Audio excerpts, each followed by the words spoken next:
Mga idol, sa kabila nga po ng napakalalim na lineup ngayon ng Philadelphia 76ers ay balak para naman nga po nilang magpalakas pa ng kanilang kupunan. Yan naman ang ating unang pag-uusapan at unang aalamin na sasamahan ko na rin ang balitang ginawa na nga pong available ng Miami Heat sa trade si Kyle Lowry. Pag-uusapan na rin natin dito ang balitang nagsalita na nga po si LeBron James sa mga lumalabas na trade sa Lakers at ang balitang bumalik na nga po sa kanilang team ang kanilang best defender. Kaya mga idol, tara, umpisahan na natin to.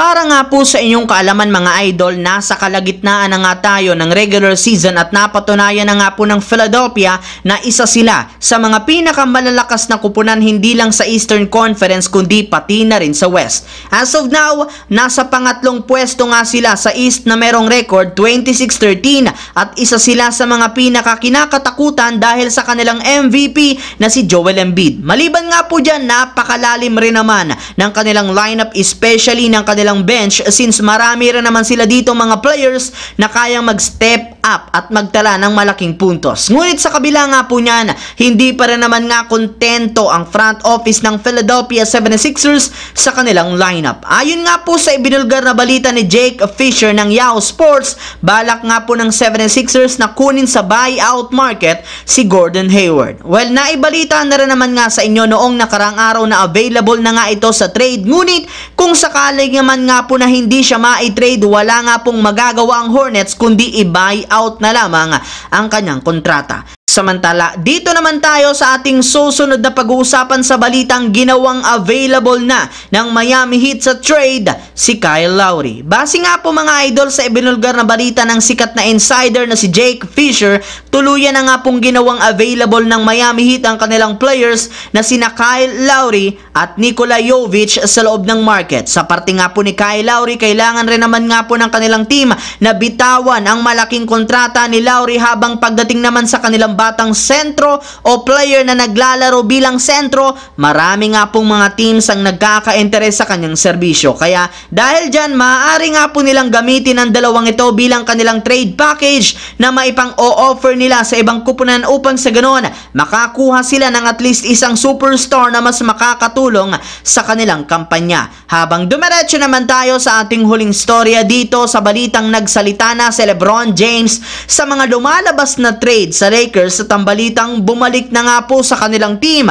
ang kanilang best defender. Ayon nga po mga idol sa sinabi ni LeBron James sa harap ng media pagkatapos ng kanilang game laban sa Dallas Mavericks kahapon, alam nga po niya na maraming mga nagsisilabasang trade rumors patungkol sa kanyang team. Ngunit sadyang ayaw rin naman nga niya itong pag-usapan since hindi nga siya naglalaro ng fantasy basketball. Mas nakafocus nga siya sa kanyang mga kasalukuyang teammates ngayon na naglalaro sa kanilang kupunan araw-araw.